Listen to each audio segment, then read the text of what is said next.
I was flipping through the TV there, and I saw a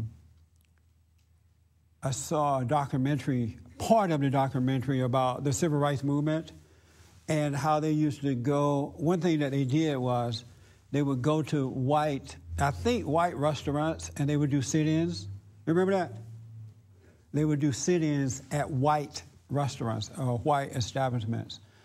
And I remember thinking this when I was a teenager, because we used to do sit-ins as well.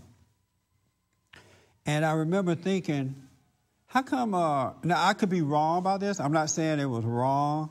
I'm just saying I was thinking, all right? So I'm up for correction on this.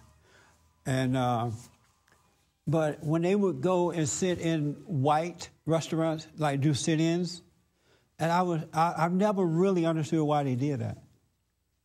And I saw it again this weekend. It reminded me that they had done that.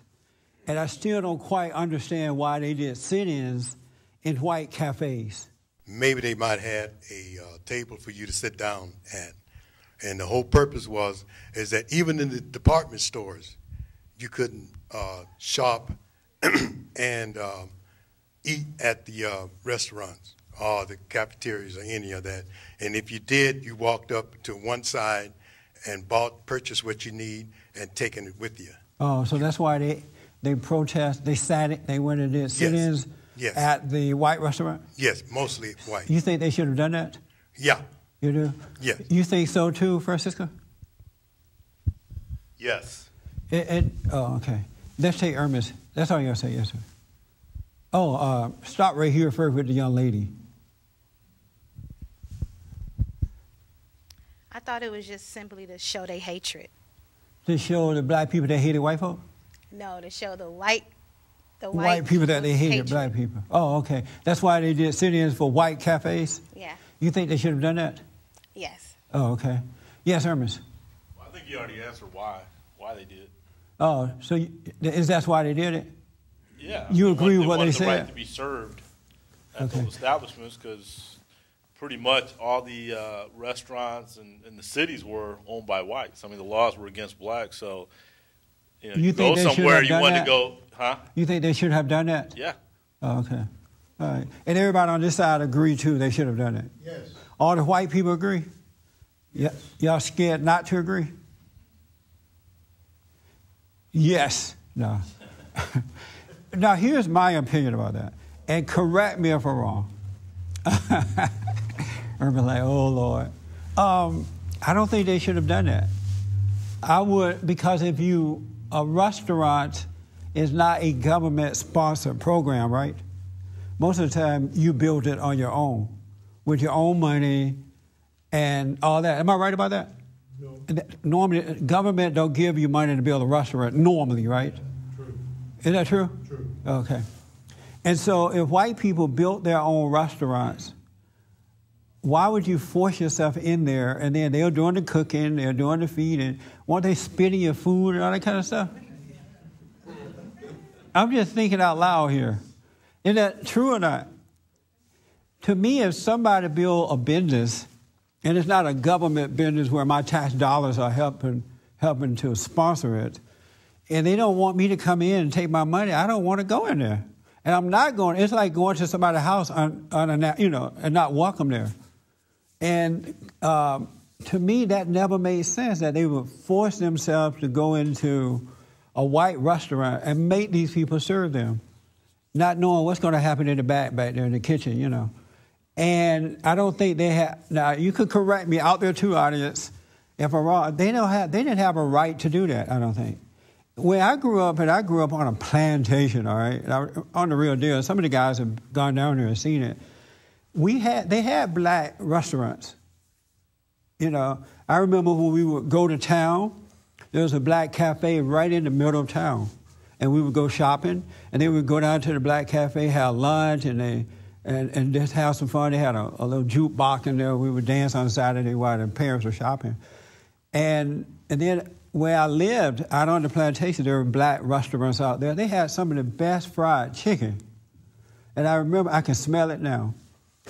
And so I never would go in and protest a white cafe because I didn't trust that they would treat my food right. And my grandmother always said, if you're not welcome, don't go to nobody's house. And if they don't welcome you there, then don't go. And that's how I grew up thinking about that. And I was thinking, I never understood why they did that.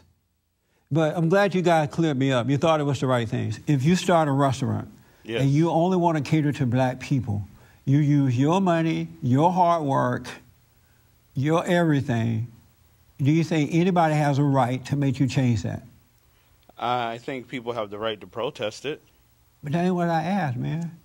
Do you think anyone has a right to make you change your rules with your business? Well, we have laws. I mean, I can open a business, but I still have to operate within certain parameters. That's not what I asked. Do you think, personally, that someone has a right to tell you what to do with your own private business?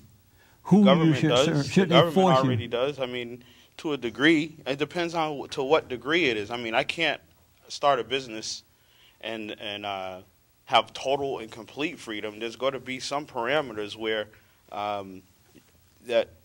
that's not that a person can't do because it's not healthy. I'm gonna ask one more time. And then, do you? And I'm not trying to get you to agree. No, that's fine. There's no problem. And I'm only talking about private business, a business you built with your own hand. And if you're foolish enough, and I don't even want to call it foolish, because if you decide I only want to serve this group of people, that's not necessarily foolish. That's what you want. And I have been thinking about that. Why did they force these people to do that? Now, what I realized from what you said, there was two things going on in the South. You had the NAACP and others getting people all upset and involved, where the elderly people didn't care about that kind of stuff. You know, if somebody didn't want them in their cafe, they're like, I don't care. I don't want to be there if you don't want me there. And they'll do their own thing. Or they'll go to a restaurant where there was no problem in whatever color you were. Or they'll start their own businesses. They were not going to impose their will on anybody. But in the city, like Montgomery, where the city folks live, and most lived in the projects anyway, the NAACP and others was able to gather these people together and just start this whole thing. And the crowd gathered together, and they made it into what it became. But when you were an individual down there, I don't care if it was my aunt's house, my daddy's house. If they don't want you there, it was no big deal. And you didn't get mad at the people because they didn't want, they had a right to do it. So it was the so-called leadership that started that stuff, I think. Because the normal black people weren't thinking that way. They didn't impose themselves on anyone. And I had that same attitude right now. I was like, okay, fine. You don't want me over there? Fine. You don't want to be my friend? Fine. I'm not mad. You have a right not to be my friend. You have a right to be free and do your thing, and I don't have a right to hold it against you.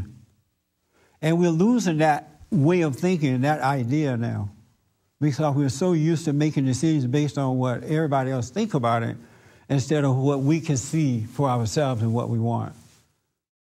For more information or to purchase a copy of this show, visit us on the web at www.bondinfo.org or call 1-800-411-BOND.